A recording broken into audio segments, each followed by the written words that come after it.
casting and okay. I don't know why you're making such a big deal out of this. You're acting as if it's been like 3 months since I've oh, fuck. Hey guys, welcome to the Dota 2 Basics series, where I run into something that annoys me in one of my pub games and then decide to make a video about it. Today's class will be covering, well, the title says Courier Etiquette, but I'm going to be talking about all things Courier. Properly using the Courier is one of the most difficult things for newer players to learn, and then once they get the hang of it, they never think about it again. But like all things in this game, there's always room for improvement, so I'm about to teach you some 9K MMR Courier technology. First thing, buy a Courier.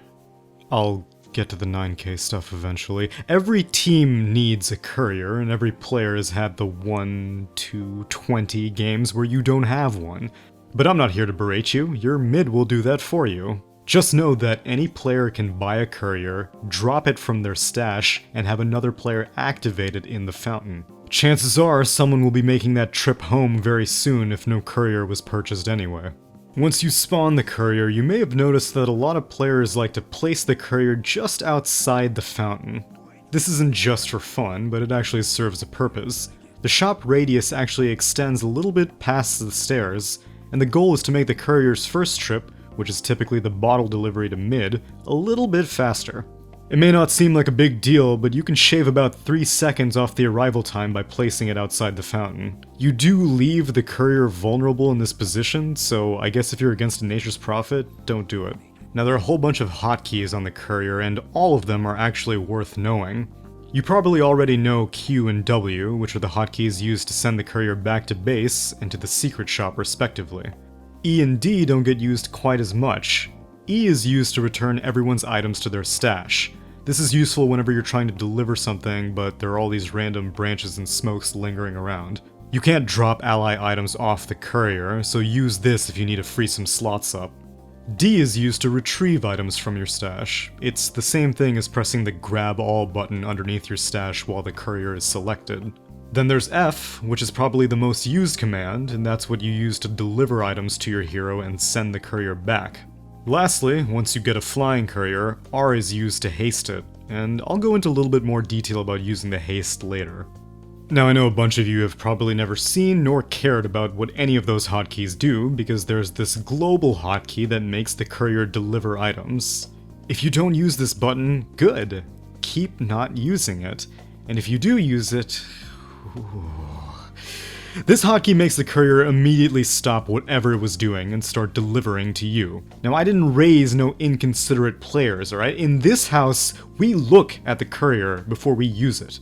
Either observe it on the minimap or double tap your Courier hotkey. I want you to see what the Courier is doing before you tell it to do anything.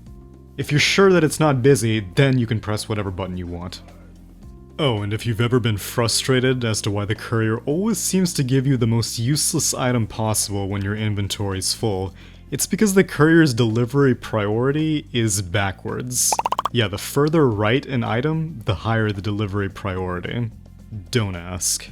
So now you know how to use the Courier, but the advanced usage comes from knowing when and where to use the Courier. First, the when. For the first 3 minutes of the game, you should really avoid using the Courier until your mid gets their bottle.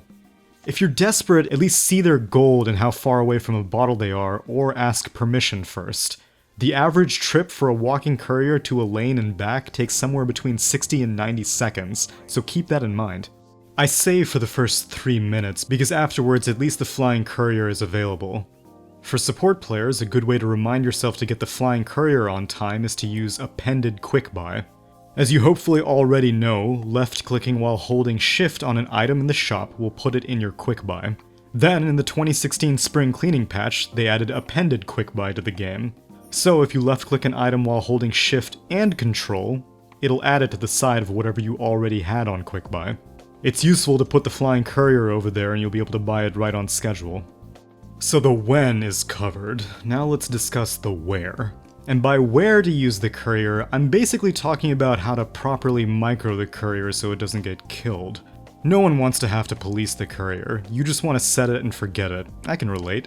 But that doesn't mean you can just blindly request a delivery and hope for the best. For mid players, I want you to be very aware of the Courier Assassin Squad. If Bounty Hunter, Riki, Nature's Prophet, or Techies are on the enemy team, you should probably meet your courier somewhere underneath your tier 2 tower. This is more important on Dire rather than Radiant because there's a bigger gap of true sight on the Dire mid lane. Later on in the game, everyone becomes a threat, which is why I want you guys to know how to safely use the secret shops. Like I mentioned with the Fountain Shop, the secret shop areas are also larger than you'd think. This is the Radiant secret shop, and this is the Dire secret shop. The couriers that are hovering in the middle of the circles is where the W hotkey automatically sends them, but you'll notice that a handful of the couriers are hovering over trees.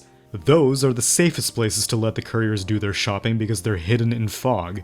If you're too lazy to worry about that, at least pay attention to your quick buy to know when the courier has reached the secret shop. Unless the courier is selected, the shop button won't change to light gold on your HUD, and the store sound effect doesn't get played. However, your quick buy icons do change, and the border will go from red to gold once the courier gets in a secret shop range. Once the shopping is complete, sending items to your hero is another tricky adventure. Yeah, that's right, sending items to your hero can be tricky, and if you don't think so, then you've probably got oceans of courier blood on your hands. The flying courier will always travel in a straight line to your hero, but depending on where your hero is on the map and where the courier is coming from, the fastest route is often a death sentence. If you know me, you know I love shift queuing, and courier micro is just another natural usage of the technique. If you can project that the courier will be taking a dangerous route towards you, right-click a safer checkpoint for the courier to go to first, and then shift queue the deliver command. It takes the guesswork out of having to keep an eye on the courier, and you can do the same thing when the courier is going back to base by right-clicking a safer spot, then shift queuing the return home command. Shift queuing can also be useful when you're trying to deliver someone else's item to yourself. If someone else bought wards or a smoke, you can drag the item onto yourself and then shift queue home to have the courier behave like a normal delivery. And lastly, I want to cover the haste button. I know you always press the haste whenever you see it off cooldown. Shh, it's okay, it's okay. I do it too.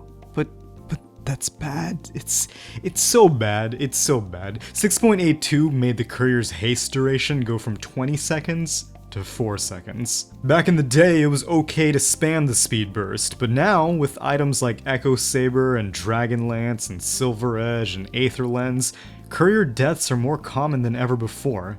If you want to avoid being a victim, save the haste for when the courier is about 2 blink dagger lengths away from you. You'll get your item like 1 second later, but the courier will use that 1 second hasted to leave the area. I know you're not gonna remember this, but one day your courier will die a mere 600 units away from you after just having delivered an item. And you could have prevented that if you just used the speed burst properly. But you didn't. And now your whole team is pinging the ground where it died, trying to figure out who was responsible. But the evidence is gone. You may have finished your BKB, but you lost a friend. And then you waste scan and glyph to go all in. Now almost all the information that I've shared in this video assumes that you're just a solo player and not communicating at all with anyone else on your team. With some effort though, you can use the courier far more effectively with just a little bit of communication. Ask your lane partner if they need anything before sending out a delivery. Do a last call on the secret shop if you sent the courier there. One of the best things about playing in a stack is serving as the courier for a teammate by telling them to drop their items from the stash, putting them in your inventory, and then TPing to their lane. But let's be honest, none of us have any friends. Hey, thanks for watching. If you've got any other basic series ideas, let me know on Twitter or when I stream on Twitch, both of which you can find me at Tsunami643. And if you need help countering a hero and are hungry for another dealing with, well, it sucks to be you because 6.89 is way too close to dropping for me to bother doing that.